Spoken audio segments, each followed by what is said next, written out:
Connais un coach qui en a distribué des baffes à la première mi-temps. Je préfère même pas imaginer comment Flick il a dû embrouiller ses joueurs à la mi-temps. Dans le vestiaire, ça a dû crier. Déjà que Flick n'était pas content du match contre Mallorca, bah ça va être la même chose contre Levante. Et on connaît tous le Flick ball. Malgré le fait qu'on était sur un terrain hostile, un terrain compliqué, malgré le fait qu'on perd 2-0 à la mi-temps, Pedri a sonné la révolte et on réussit à revenir dans ce match. Et franchement les gars, on va pas se mentir, on a eu chaud.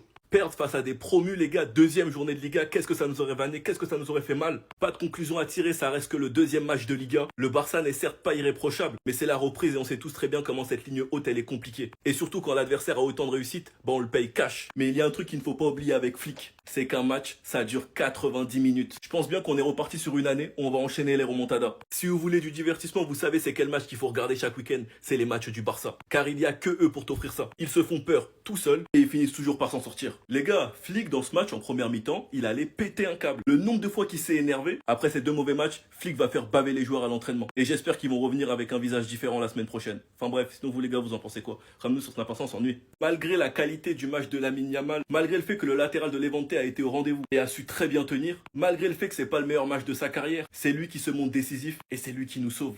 Et les images parlent d'elles-mêmes. Le but du 3-2, tout le monde lui court derrière. Et Lamine Yamal, ça devient répétitif. Et cette image le représente tellement, avec ce bonbon qu'il a envoyé dans la surface. Et des bonbons, il en a envoyé plusieurs. Manque de présence de Ferran ou bien même de Lewandowski. Mais cette action s'est finie en CSC. Et vous avez pas idée à quel point ça m'a soulagé. 3-2, commencer la saison après 2 matchs. Un match nul face aux promus, qu'est-ce que ça m'aurait fait mal. Mais on peut faire qu'une chose les gars, c'est applaudir Levante qui nous ont sorti un très gros match. On perd 2-0 en première mi-temps, en se faisant piéger, Koubarsi s'est fait mélanger sur l'action. Un penalty, j'y reviendrai après. Sachant qu'on avait les occasions comme la superbe passe de Pedri pour Ferran Torres qui tape la barre, Flick a dû passer un savon dans le vestiaire et le Barça a commencé à accélérer. La superbe frappe de Pedri, le corner de Rafinha pour Ferran Torres et pour finir le compte son camp sur une superbe passe de Lamine Yamal dans les dernières minutes. J'espère que l'équipe montrera un visage totalement différent la semaine prochaine parce que là pour l'instant on est clairement pas rassuré. Mais c'est le début donc tranquille. Et même avec un match moyen et un Pedri qui finit MVP, c'est Lamine Yamal qui nous sauve dans les dernières minutes. Enfin bref, sinon vous les gars vous en pensez quoi? Ramenez-nous sur Snap, on s'ennuie. Les gars, la vraie question que je me pose c'est sans Pedri on serait où?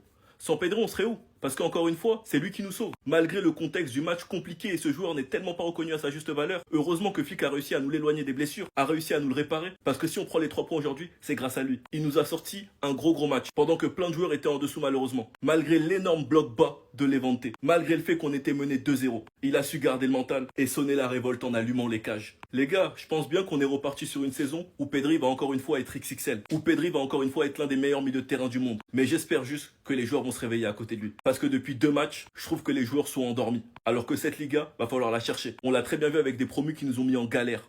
Même si Gavi a fait une bonne entrée, on a très bien vu qu'un joueur nous manquait. Et ce joueur-là, pour moi, c'était Frenkie de Jong. En première mi-temps, les gars, je trouve qu'on a énormément ressorti son absence. Comme quoi, je crois bien que le duo Pedri-de Jong, ça bougera pas. En tout cas, pas d'aussitôt. Certains expliqueront que c'est que Levante, mais je pense que vous vous rendez pas compte du match que Pedri nous a envoyé. Et encore une fois, c'est dommage que lorsque Pedri fait des passes, elles soient pas concrétisées, comme l'action de Ferran Torres. Enfin bref, sinon vous les gars, vous en pensez quoi? Ramenez-nous sur Snap, on s'ennuie.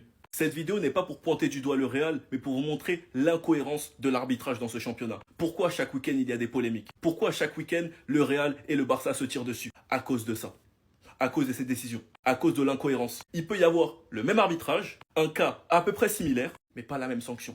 Au Classico, cette main de Tchouaméni n'a pas été sifflée. Il n'y a pas eu pénalty alors qu'il allait voir la VAR. Aujourd'hui, cette main de Baldé, qui a le bras collé, qui essaye de se tourner, Archivovar explique qu'il n'y a pas pénalty. Un arbitre qui nous déteste de base a lui-même dit ce n'est pas un pénalty, Baldé ne peut pas retirer sa main. Et bien sur cette action il n'y a pas pénalty, sur cette action il y a pénalty. Et vous voulez savoir c'est quoi le plus drôle? C'est que c'est le même arbitre.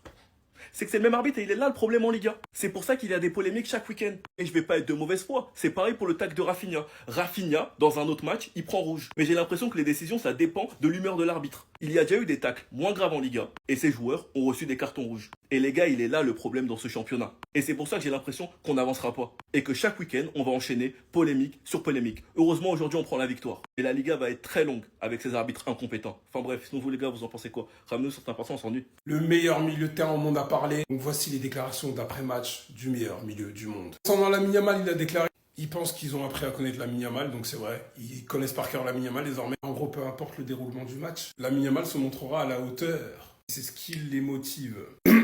Une victoire très importante. Voilà, il cherchait à avoir les 3 points. Il savait d'entrée que ça allait pas être un match facile, un match compliqué, stade compliqué, et que le match s'est encore aggravé avec ce qui s'est passé en première mi-temps. Et il est fier de l'équipe et de la réaction, et des 3 points surtout. Et lui aussi, dans l'incompréhension concernant la main de Baldé, il connaît pas trop exactement les règles de la main. Et il y a quelques temps, ils avaient donné un péno à Tchouaméni, qui était une main claire. J'ai même envie de vous rappeler même l'Atlético, où il y a eu une main claire. Hein. Mais bon, pour lui...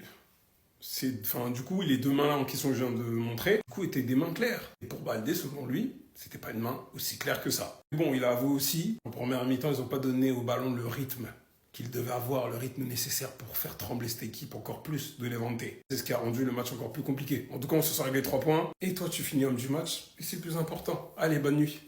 Conférence de presse d'Hansi Flick d'après-match, on est redescendu. Voici ses propos. Mais juste avant, j'ai une stat. Ça fait la 5e fois que le football gagne après avoir été mené de 2 buts. 5. Juste avant de continuer et prolonger le mot à vie, moi je rigole bêtement pour les trucs comme ça. C'est notre tonton Atosso qui reste. Il a déclaré sur Rashford qu'en première mi-temps, il nous a montré qu'il pourra nous aider, qu'il a eu besoin de changer quelque chose en seconde mi-temps. Avec Rafinha qui a aidé l'équipe comme piston, j'ai envie de dire carrément, parce que là il dit ailier, tout en sachant ce qu'il devait faire en parlant de Rafinha. Il pense qu'il a fait les bons changements et le fait de marquer le premier but a aidé à avoir confiance pour renverser le match. Vous lui parlez pas d'arbitrage bien sûr, il n'a pas envie de parler d'arbitrage parce qu'à la fin c'est la décision finale de l'arbitre, je suis encore sous les vapes, et qu'en gros on a juste à l'accepter. Qu'aujourd'hui les choses n'ont pas été parfaites, il faut donner quand même du crédit, et il a raison, à Levante par rapport au match qu'ils ont fait, et la manière dont ils ont joué, avec les les transitions.